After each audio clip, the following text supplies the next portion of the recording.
ಕರ್ತನ ನಾಮದಲ್ಲಿ ನಿಮ್ಮೆಲ್ಲರಿಗೂ ಶಾಲೋಮ್. ಸತ್ಯವೇದದಲ್ಲಿ ಆದಿಕಾಂಡ 12ನೇ ಅಧ್ಯಾಯ 14ನೇ ವಚನ. ಅಬ್ರಹಾಮನು ಐಗುಪ್ತಕ್ಕೆ ಬಂದಾಗ ಐಗುಪ್ತರು ಅವನ ಸಂಗಡ ಇದ್ದ ಸ್ತ್ರೀಯನ್ನು ನೋಡಿ ಬಹು ಸುಂದರಿ ಎಂದರು. ಫರೋಹನ ಪ್ರಧಾನರು ಆಕೆಯನ್ನು ನೋಡಿ ಬಂದು ಅವನ ಮುಂದೆ ಹೊಗಳಲಾಗಿ, ಫರೋಹನು ಆ ಸ್ತ್ರೀಯನ್ನು ಅರಮನೆಗೆ ಕರೆಸಿಕೊಂಡನು. ಆಕೆಯ ನಿಮಿತ್ತ ಅವನು ಸಾರಳ ನಿಮಿತ್ತ ಅಬ್ರಹಾಮನಿಗೆ ಉಪಕಾರ ಮಾಡಿದನು. ಏನ್ ಮಾಡಿದನಂತೆ? ಉಪಕಾರ ಮಾಡಿದನಂತೆ. ಯಾವುದು ಆ ಉಪಕಾರ? ಸಾರಳನ್ನು ಪಡೆದುಕೊಳ್ತಾನಂತೆ ಅಬ್ರಹಾಮನಿಂದ. ಅಬ್ರಹಾಮನಿಗೇನೋ ಸಾರಳಿಗೆ ಪ್ರತಿಯಾಗಿ ಅದರ ನಿಮಿತ್ತ ಅಬ್ರಹಾಮನಿಗೆ ಕುರಿಗಳನ್ನು ಕೊಟ್ಟನಂತೆ, ದನಗಳನ್ನು ಕೊಟ್ಟನಂತೆ, ಕತ್ತೆಗಳನ್ನು ಕೊಟ್ಟನಂತೆ. ಏನನ್ನು ತೆಗೆದುಕೊಂಡು? ಸಾರಳನ್ನು ಪಡೆದುಕೊಂಡನಂತೆ. ಸಾರಳಿಗೆ ಬದಲಾಗಿ ಕತ್ತೆಗಳನ್ನು ಕೊಟ್ಟನಂತೆ. ಸಾರಳನ್ನು ತೆಗೆದುಕೊಂಡನಂತೆ, ಸಾರಳಿಗೆ ಬದಲಾಗಿ ಕುರಿಗಳನ್ನು ಕೊಟ್ಟನಂತೆ. ಸಾರಳನ್ನು ತೆಗೆದುಕೊಂಡನಂತೆ, ಸಾರಳಿಗೆ ಬದಲಾಗಿ ಎತ್ತುಗಳನ್ನು ಕೊಟ್ಟನಂತೆ. ಸಾರಳನ್ನು ತೆಗೆದುಕೊಳ್ಳುತ್ತಾನಂತೆ, ಸಾರಳಿಗೆ ಬದಲಾಗಿ ದಾಸ ದಾಸಿಯರನ್ನು ಕೊಟ್ಟನಂತೆ. ಆ ದಾಸ ದಾಸಿಯರಲ್ಲಿ ಒಬ್ಬಳೇ ಹಾಗರಳು. ಆ ನಂತರ ದೇವರು ಮಧ್ಯಸ್ಥಿಕೆ ವಹಿಸಿಕೊಂಡು ಫರೋಹನಿಗೆ ಗದರಿಸುವುದರಿಂದ ಸಾರಳು ಪವಿತ್ರವಾಗಿ ಕಾಪಾಡಲ್ಪಡುತ್ತಾಳೆ. ದೇವರ ವಾಗ್ದಾನವು ನಿಲ್ಲುತ್ತದೆ.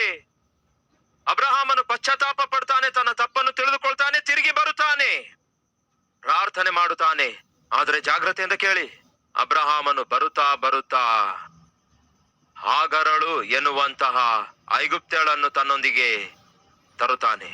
ಸ್ವಲ್ಪ ಕಾಲವಾದ ನಂತರ ಸಾರಳು ಅದೇನೋ ಏನ್ರಿ, ದೇವರು ವಾಗ್ದಾನ ಅಂತೂ ಮಾಡಿದ್ದಾರೆ, ಆ ವಾಗ್ದಾನ ಮಾತ್ರ ನೆರವೇರಿಸುತ್ತಾ ಇಲ್ಲ. ಹೀಗೆ ಎಷ್ಟು ಕಾಲ?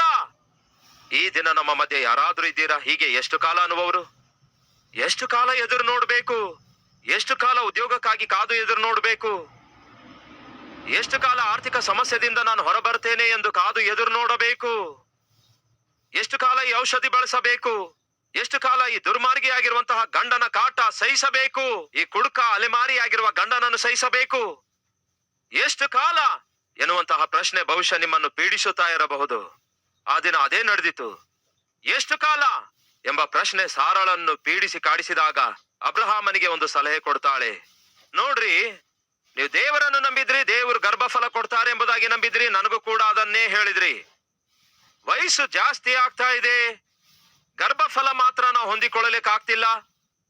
ಯಾವ್ದಾದ್ರೂ ಒಂದು ಅಡ್ಡದಾರಿ ಹುಡ್ಕೊಂಡ್ರೆ ಚೆನ್ನಾಗಿರುತ್ತೆ. ಮತ್ತೊಂದು ಅಡ್ಡದಾರಿ ಬಗ್ಗೆ ಹೇಳಿದಳು. ಅಯ್ಯೋ, ಏನ್ ಮಾತಾಡ್ತಾ ಇದ್ದೆ ಸಾರಾ?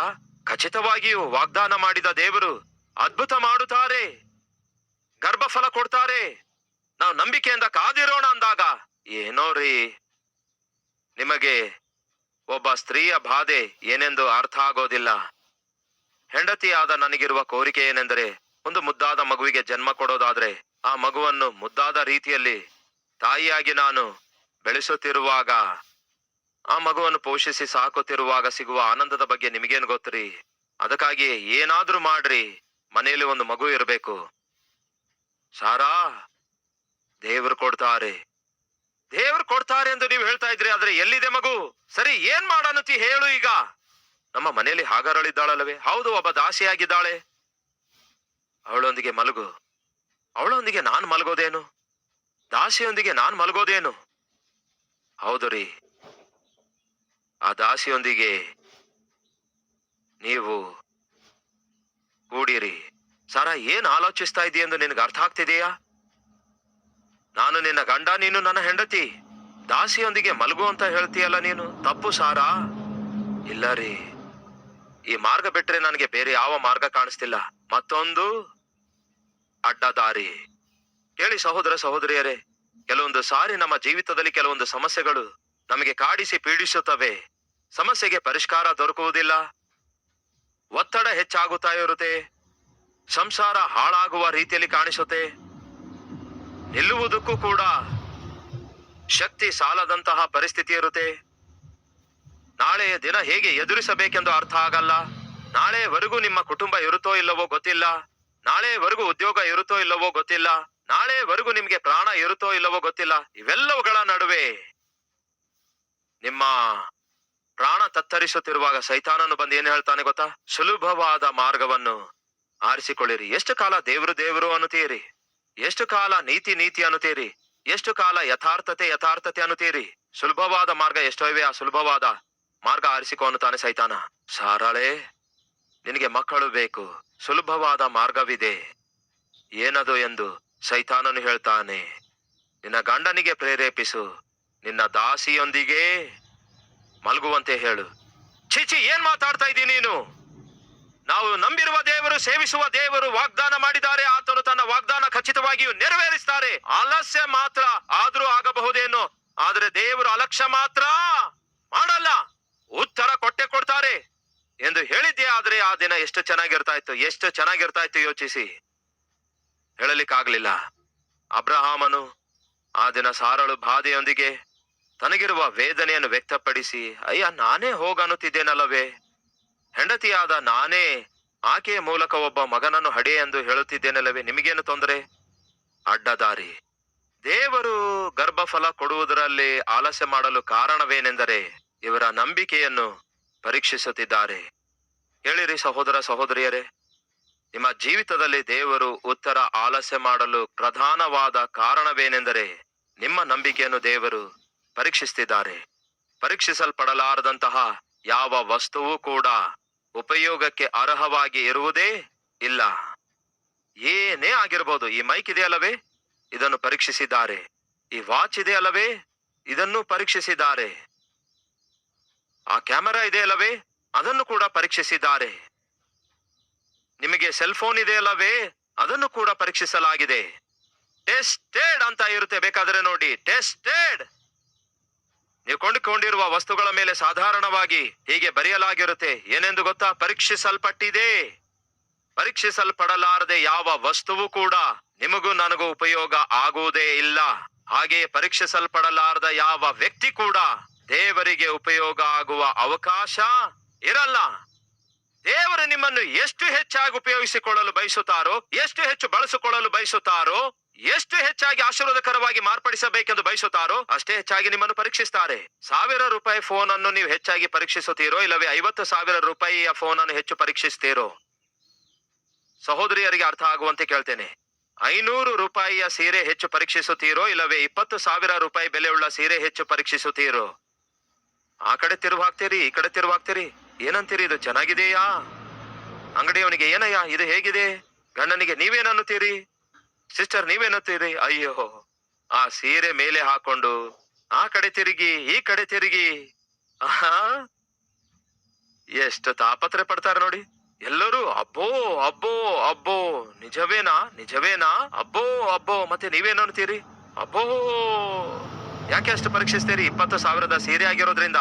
ಅಷ್ಟು ಬೆಲೆ ಉಳ್ಳ ಸೀರೆ ಕೊಂಡುಕೊಂಡ ನಂತರ ಮನೆಗೆ ಹೋಗಿ ಏನಾದ್ರೂ ಚೆನ್ನಾಗಿಲ್ಲದಿದ್ದರೆ ಸಹಜವಾಗಿ ಪರೀಕ್ಷಿಸ್ತೀರಿ. ಒಂದು ಬಂಗಾರದ ಚೈನ್ ಆಗ್ಲಿ, ಒಂದು ಬಂಗಾರದ ನೆಕ್ಲೆಸ್ ಆಗ್ಲಿ ಕೊಂಡುಕೊಳ್ಳುವಾಗ ಏನ್ ಮಾಡುತ್ತೀರಿ ಹೇಳ್ರಿ?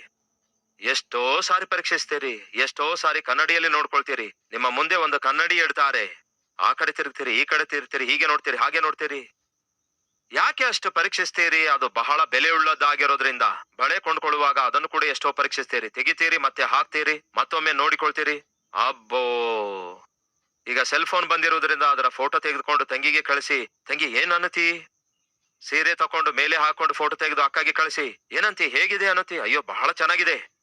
ಇದೆಲ್ಲ ಮಾಡ್ತೀರಿ. ಹೇಳಲು ಇಚ್ಛಿಸೋದೇನೆಂದರೆ ವಾರಕ್ಕೊಮ್ಮೆಯೋ, ತಿಂಗಳಿಗೊಮ್ಮೆಯೋ, ವರ್ಷಕ್ಕೊಮ್ಮೆಯೋ ಧರಿಸುವ ಬಟ್ಟೆಯನ್ನೇ ಅಷ್ಟೊಂದು ಪರೀಕ್ಷಿಸುತ್ತಿದ್ದೀರಲ್ಲವೋ? ಮುಂದೆ ಬರುವ ತಲೆಮಾರುಗಳವರೆಗೂ ನಿಮ್ಮನ್ನು ಆಶೀರ್ವಾದಕರವಾಗಿ ಮಾರ್ಪಡಿಸಲು ಇಚ್ಛಿಸುವ ದೇವರು ನಿಮ್ಮನ್ನು ಇನ್ನೆಷ್ಟು ಹೆಚ್ಚು ಪರೀಕ್ಷಿಸಬೇಕೆಂದು ಒಮ್ಮೆ ಆಲೋಚಿಸಿ. ನೀವು ಧರಿಸಿಕೊಳ್ಳುವಂತಹ, ನಿಮಗೋಸ್ಕರ ಉಪಯೋಗಿಸಿಕೊಳ್ಳುವಂತಹ, ನಿಮಗೋಸ್ಕರ ಬಳಸುವ ವಸ್ತುವನ್ನೇ ನೀವು ಅಷ್ಟೊಂದು ಪರೀಕ್ಷಿಸುತ್ತೀರಲ್ಲವೇ? ಮತ್ತೆ ದೇವರು ತನಗೋಸ್ಕರ ಬಳಸುವಂತಹ ಮನುಷ್ಯನಿಗೆ ಇನ್ನೆಷ್ಟು ಪರೀಕ್ಷಿಸಬೇಕೆಂದು ಒಂದು ಸಾರಿ ಆಲೋಚಿಸಿರಿ.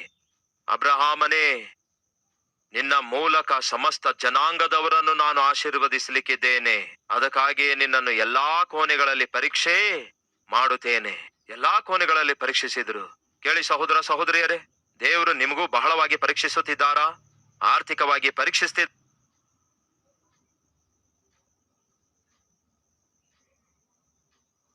ಆತ್ಮಿಕವಾಗಿ ಪರೀಕ್ಷಿಸುತ್ತಿದ್ದಾರೆ. ಆರೋಗ್ಯ ನಿಮಗೆ ಬಹಳ ಆಶೀರ್ವಾದಕರವಾಗಿ ಮಾರ್ಪಡಿಸಬೇಕು ಎಂದು ದೇವರು ಬಯಸುವುದರಿಂದಲೇ ಅಷ್ಟೊಂದು ಪರೀಕ್ಷೆಗಳು ಬರ್ತಿವೆ. ಆದರೆ ದುರದೃಷ್ಟವಶಾತ್ ಆ ದಿನ ಸಾರಳು ಮತ್ತು ಅಬ್ರಹಾಮನು ದೇವರು ಅವರಿಗೆ ಎಷ್ಟು ಆಶೀರ್ವದಿಸಲಿಕ್ಕಿದ್ದಾರೆ ಎಂದು ಅರ್ಥ ಮಾಡಿಕೊಳ್ಳಲಾಗಲಿಲ್ಲ. ಹಾಗೆ ಅರ್ಥ ಮಾಡಿಕೊಳ್ಳಲಾರದ ಸಮಯದಲ್ಲಿ ಅಡ್ಡದಾರಿ ಹಿಡಿದು ಅವರಿಗಿರುವ ಕೋರಿಕೆಯನ್ನು, ಅವರಿಗಿರುವ ಆಸೆಯನ್ನು ತೀರಿಸಿಕೊಳ್ಳುವ ಪ್ರಯತ್ನ ಮಾಡಿದ್ರು. ನೋಡ್ರಿ, ಇನ್ನು ಲಾಭ ಇಲ್ಲ ರೀ. ನೀವು ಹಾಗರಳೊಂದಿಗೆ ಹೋಗಿ ಒಬ್ಬ ಮಗನನ್ನು ಹಡಿಯಿರಿ, ಇಲ್ಲವೇ ಒಂದು ಮಗುವನ್ನು ಕೊಡಿರಿ. ತಪ್ಪಲ್ಲವೋ ಸಾರ ಅಂದಾಗ ಪರವಾಗಿಲ್ಲ ರೀ. ಅಡ್ಡದಾರಿ. ಅಮ್ಮ ಸಹೋದರಿಯರೇ ಕೇಳಿ, ಪರಿಸ್ಥಿತಿಗಳ ಮೇರೆಗೆ ಗಂಡನಿಗೆ ಅಡ್ಡದಾರಿಯಲ್ಲಿ ಪ್ರಯಾಣ ಮಾಡುವಂತೆ ಸಲಹೆ ಕೊಡಬೇಡಿ. ಪರಿಸ್ಥಿತಿಗಳ ಮೇರೆಗೆ ಪುರುಷರೇ ಕೇಳಿ, ಅಡ್ಡದಾರಿಯಲ್ಲಿ ಪ್ರಯಾಣ ಮಾಡುವಂತೆ ಹೆಂಡತಿಗೆ ಸಲಹೆ ಕೊಡಬೇಡಿ. ನನಗೆ ಒಬ್ಬ ಸಹೋದರಿ ಕರೆ ಮಾಡಿ ಅಳ್ತಾ ಹೇಳಿದಳು, ಅಣ್ಣ, ವ್ಯಭಿಚಾರ ಮಾಡಿದ್ರೆ ಎಷ್ಟು ಪ್ರಮಾದವೆಂದು, ಎಷ್ಟು ನಷ್ಟವೆಂದು ನೀವು ವಾಕ್ಯ ಸಾರುತ್ತಾ ಇರುವಾಗ ನನ್ನ ಹೃದಯ ಒಡೆದು ಹೋದಂತೆ ಆಯ್ತಣ್ಣ. ನನ್ನ ಗಂಡ ಅಡ್ಡದಾರಿಯಲ್ಲಿ ಸಾಲ ತೀರಿಸಿಕೊಳ್ಳುವ ಮಾರ್ಗ ಕಂಡುಕೊಂಡಿದ್ದಾನೆ. ಅದಕ್ಕೆ ಬಲಿ ಪಶುವಾಗಿ ನನ್ನನ್ನು ಬಳಸಿಕೊಂಡ.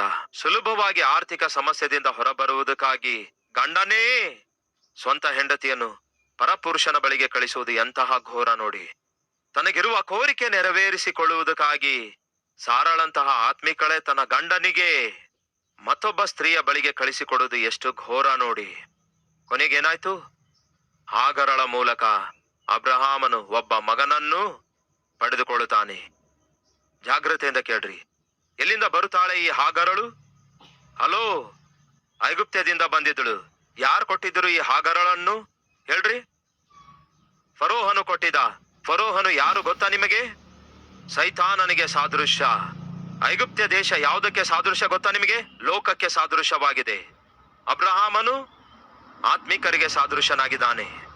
ಆತ್ಮಿಕನಾದ ಅಬ್ರಹಾಮನು ಲೋಕದೊಳಗೆ ದೇವರು ಹೇಳಿದಂತೆ ಜೀವಿಸುವುದರ ಬದಲಿಗೆ ಫರೋಹನು ಹೇಳಿದಂತೆಯೇ ಮಾಡುವ ಪ್ರಯತ್ನ ಮಾಡುತ್ತಾನೆ.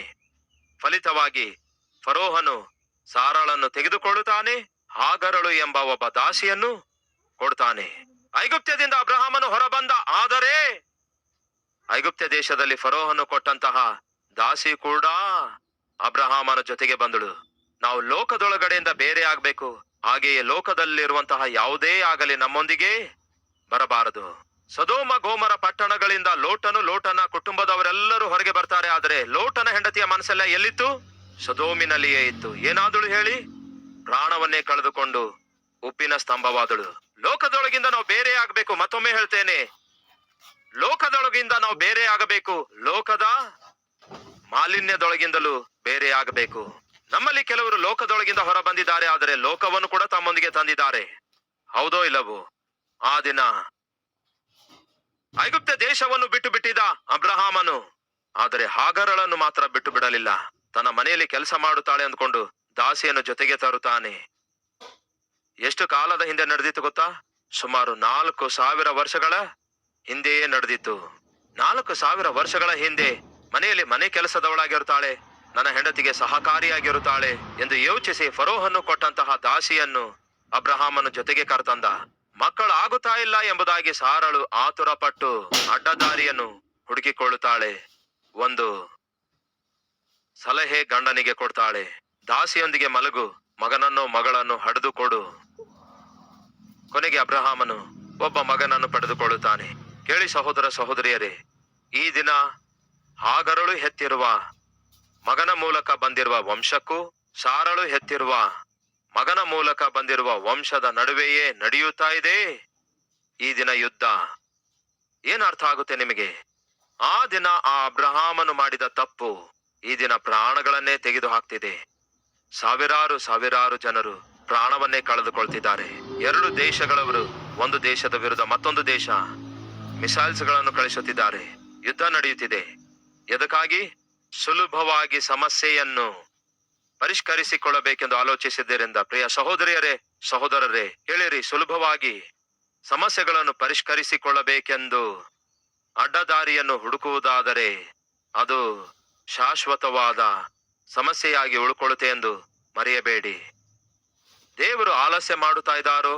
ಆದಾಗಿಯೂ ನಿಮ್ಮ ನಂಬಿಕೆಯನ್ನು ಬಿಟ್ಟು ಬಿಡಬೇಡಿ. 16ನೇ ಅಧ್ಯಾಯ 16ನೇ ವಚನ. ಹಾಗರಳು ಅಬ್ರಹಾಮನಿಗೆ ಇಸ್ಮಾಯಿಲನನ್ನು ಹೆತ್ತಾಗ ಅಬ್ರಹಾಮನು 86 ವರ್ಷದವನಾಗಿದ್ದನು. ಎಷ್ಟು ವರ್ಷದವನಾಗಿದ್ದನು? 80 6 ವರ್ಷದವನಾಗಿದ್ದನು. ರೈಟ್. 15ನೇ ಅಧ್ಯಾಯ 1ನೇ ವಚನ. ಈ ಸಂಗತಿಗಳು ನಡೆದ ಮೇಲೆ ಅಬ್ರಹಾಮನಿಗೆ ದರ್ಶನದಲ್ಲಿ ಯೆಹೋವನ ವಾಕ್ಯ ಉಂಟಾಯಿತು. ಏನೆಂದರೆ, ಅಬ್ರಹಾಮನೇ, ಭಯಪಡಬೇಡ, ನಾನು ನಿನಗೆ ಗುರಾಣಿಯಾಗಿದ್ದೇನೆ, ನಿನಗೋಸ್ಕರ ಅತ್ಯಧಿಕ ಬಹುಮಾನ ಇಟ್ಟದೆ ಎಂಬುದೇ. ಅಬ್ರಹಾಮನೇ, ಧೈರ್ಯದಿಂದಿರು. ಈ ದಿನ ಅದೇ ಕರ್ತನು ನಿಮಗೂ ಹೇಳ್ತಿದ್ದಾನೆ ಸಹೋದರಿ, ನಿಮಗೂ ಹೇಳ್ತಿದ್ದಾರೆ ಸಹೋದರನೇ, ಧೈರ್ಯವಾಗಿರಿ. ನಾನು ಕೊಡುವಂತಹ ಬಹುಮಾನವು ಅತ್ಯಧಿಕವಾಗಿರುವಂತದ್ದಾಗಿದೆ. ನಾನು ಕೊಡುವ ಆಶೀರ್ವಾದವು ಅದ್ಭುತವಾದಂತದ್ದಾಗಿರ್ಲಿಕ್ಕಿದೆ. ಧೈರ್ಯದಿಂದಿರಿ, ದಿಗುಲು ಪಡಬೇಡಿ, ಕುಗ್ಗಿ ಹೋಗಬೇಡಿ. ಮಾನಸಿಕವಾಗಲಿ, ಶಾರೀರಿಕವಾಗಲಿ, ಆತ್ಮಿಕವಾಗಲಿ, ದೇವರ ಸನ್ನಿಧಿಗೆ ಬರುವ ಪ್ರತಿ ಸಾರಿ ದೇವರು ನಿಮ್ಮನ್ನು ಧೈರ್ಯಪಡಿಸುತ್ತಿದ್ದಾರೋ ಇಲ್ಲವೋ ಹೇಳ್ರಿ. ಜೋರಾಗಿ ಹೇಳಿ, ಇನ್ನು ಜೋರಾಗಿ ಹೇಳಿ. ಫಾಸ್ಟಿಂಗ್ ಪ್ರೇಯರ್ಗೆ ಹೋಗುವಾಗ, ದೇವರೊಂದಿಗೆ ಒಂದು ರಾತ್ರಿ ಎಂದು ಆಲ್ ನೈಟ್ ಪ್ರೇಯರ್ಗೆ ಹೋಗುವಾಗ, ನೀವು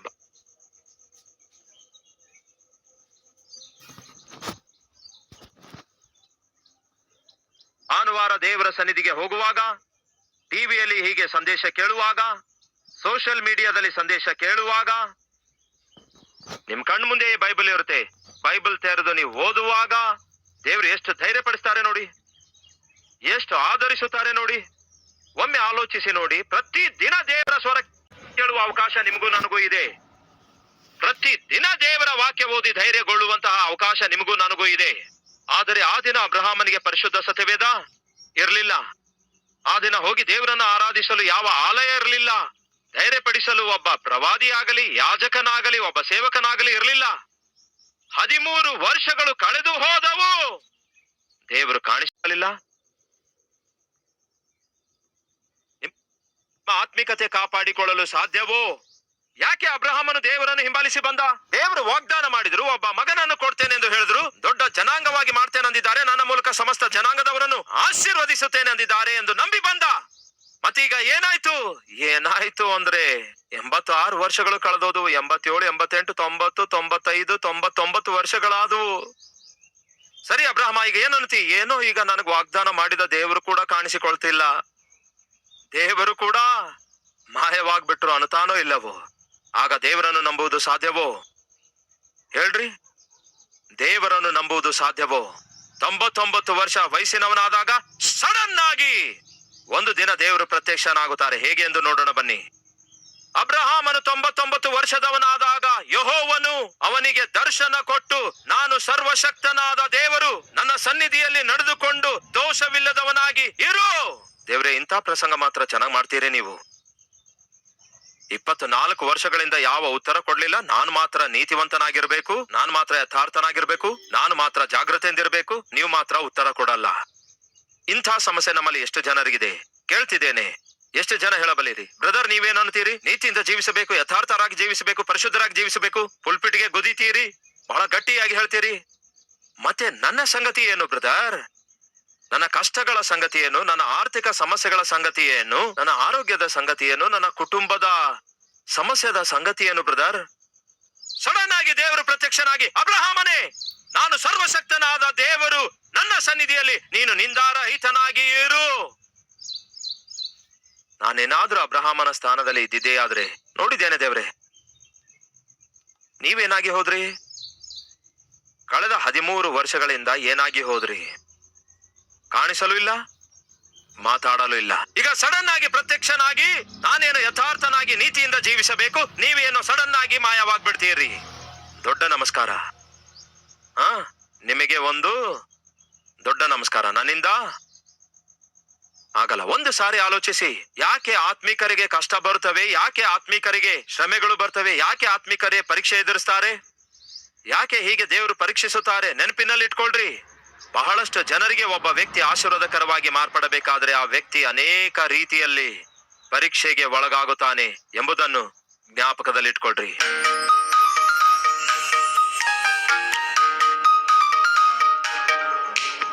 ದೇವರೇ, ನೀವು ನಮಗೆ ಜಯ ಕೊಡ್ಲಿಕ್ಕಿದ್ದೀರಿ, ಅದಕ್ಕೆ ತಕ್ಕಂತಹ ಜೀವಿತ ನಮಗೆ ದಯಪಾಲಿಸಿರಿ. ದೇವರೇ, ನಮ್ಮ ಕಣ್ಣೀರನ್ನು ಒರೆಸು ಹಾಕುವಂತವರಾಗಿದ್ದೀರಿ. ಅಂತ ಆಶೀರ್ವಾದ ಹೊಂದಿಕೊಳ್ಳುವ ಸ್ಥಿತಿ ನಮಗೆ ದಯಪಾಲಿಸಿರಿ. ದೇವರೇ, ನಿಮ್ಮ ವಾಗ್ದಾನವನ್ನು ನಮ್ಮ ಜೀವಿತದಲ್ಲಿ ನೆರವೇರಿಸಲಿಕ್ಕಿದ್ದೀರಿ. ಆ ನಿಮ್ಮ ವಾಗ್ದಾನ ಸ್ವಾಧೀನ ಮಾಡಿಕೊಳ್ಳುವ ಆತ್ಮಿಕತೆ ನಮಗೆ ದಯಪಾಲಿಸಿರಿ. ನೀವು ನಮ್ಮನ್ನು ಪರೀಕ್ಷಿಸುವಾಗ ಪರಿಶುದ್ಧರಾಗಿ ಜೀವಿಸುವ ಜೀವಿತ ನಮಗೆ ದಯಪಾಲಿಸಿರಿ ದೇವರೇ. ನಮ್ಮನ್ನು ಪರಿಶೀಲಿಸುವಾಗ ನಿಮಗೆ ಬೇಸರ ಉಂಟು ಮಾಡುವ ಯಾವ ಕಾರ್ಯ ಕೂಡ ನಮ್ಮಲ್ಲಿ ಕಾಣಿಸಲಾರದಂತೆ ಸಹಾಯ ಮಾಡಿರಿ ದೇವರೇ. ನಮ್ಮ ಮಾತಿನ ವಿಧಾನ ಮಾರ್ಪಡಿಸಿರಿ ದೇವರೇ. ನಮ್ಮ ಹೃದಯದ ಯೋಚನೆಗಳನ್ನು ಮಾರ್ಪಡಿಸಿರಿ ದೇವರೇ. ನಾವು ದೃಷ್ಟಿಸುವ ವಿಧಾನ ಮಾರ್ಪಡಿಸಿರಿ ದೇವರೇ. ನಮ್ಮ ಕೋರಿಕೆಗಳನ್ನು ಮಾರ್ಪಡಿಸಿರಿ ದೇವರೇ. ನಮ್ಮನ್ನು ಪರಿಶುದ್ಧಗೊಳಿಸಿರಿ, ನಮ್ಮನ್ನು ಪವಿತ್ರಗೊಳಿಸಿರಿ. ನಿತ್ಯವೂ ನಿಮಗೆ ಅಂಗೀಕಾರವಾಗಿ, ನಿತ್ಯವೂ ನಿಮಗೆ ಸಂತೋಷ ತರುವವರಾಗಿ, ನಿಮಗೆ ಮಹಿಮೆ ಉಂಟು ಮಾಡುವವರಾಗಿ ಜೀವಿಸುವ ಜೀವಿತ ನಮ್ಮೆಲ್ಲರಿಗೂ ದಯಪಾಲಿಸಿರಿ. ಏಸಯ್ಯ, ನಮ್ಮ ಕುಟುಂಬದಲ್ಲಿರುವ ಪ್ರತಿಯೊಬ್ಬರಿಗೂ ರಕ್ಷಣೆಯನ್ನು ದಯಪಾಲಿಸಿರಿ. ಪ್ರತಿಯೊಬ್ಬರು ನಿಮ್ಮ ಪ್ರೀತಿಯನ್ನು ಗುರುತಿಸುವ ಹಾಗೆ ಸಹಾಯ ಮಾಡಿರಿ. ದಾರಿ ತಪ್ಪುತ್ತಿರುವ ಗಂಡನನ್ನು, ದಾರಿ ತಪ್ಪುತ್ತಿರುವ ಹೆಂಡತಿಯನ್ನು, ದಾರಿ ತಪ್ಪುತ್ತಿರುವ ಮಕ್ಕಳನ್ನು ದೇವರೇ ಕನಿಕರಿಸಿರಿ. ದೇವರೇ ಕನಿಕರಿಸಿರಿ. ದೇವರೇ ರಕ್ಷಿಸಿರಿ. ನಮ್ಮ ಕುಟುಂಬದಲ್ಲಿ ಯಾರೊಬ್ಬರು ನಶಿಸಿ ಹೋಗಲಾರದಂತೆ, ಯಾರೊಬ್ಬರು ನರಕಕ್ಕೆ ಹೋಗಲಾರದಂತೆ ಪ್ರತಿಯೊಬ್ಬರನ್ನು ರಕ್ಷಿಸಿರಿ ದೇವರೇ. ಪ್ರತಿಯೊಬ್ಬರಿಗೂ ದೇವರೇ ರಕ್ಷಣೆಯ ಭಾಗ್ಯವನ್ನು ದಯಪಾಲಿಸಿರಿ. ಪ್ರತಿಯೊಬ್ಬರ ಹೆಸರು ಜೀವಬಾಧ್ಯರ ಪಟ್ಟಿಯಲ್ಲಿ ಬರೆದಿಡಿರಿ. ಈ ದಿನ ಈ ಸಂದೇಶದ ಮೂಲಕ ನಮ್ಮೊಂದಿಗೆ ಮಾತಾಡಿದಕ್ಕಾಗಿ ವಂದನೆಗಳು. ನಮ್ಮ ಪ್ರಾರ್ಥನೆಗೆ ಉತ್ತರ ಕೊಟ್ಟಿದ್ದಕ್ಕಾಗಿ, ನಮ್ಮ ಪ್ರಾಣಾತ್ಮ ಶರೀರಗಳನ್ನು ಶುದ್ಧೀಕರಿಸಿದ್ದಕ್ಕಾಗಿ, ಶೀಘ್ರದಲ್ಲಿಯೇ ನಮ್ಮ ಮನೆಯ ಬಾಗಿಲನ್ನು ತಟ್ಟಿ ಉತ್ತರ ಕೊಡುತ್ತಾ ಇರುವುದಕ್ಕಾಗಿ ನಿಮಗೆ ವಂದನೆಗಳು, ಸ್ತುತಿ ಸ್ತೋತ್ರಗಳನ್ನು ಸಲ್ಲಿಸುತ್ತಾ ಯೇಸುವಿನ ನಾಮದಲ್ಲಿ ಬೇಡಿ ಹೊಂದಿದ್ದೇವೆ ತಂದೆಯೇ. ಆಮೆನ್.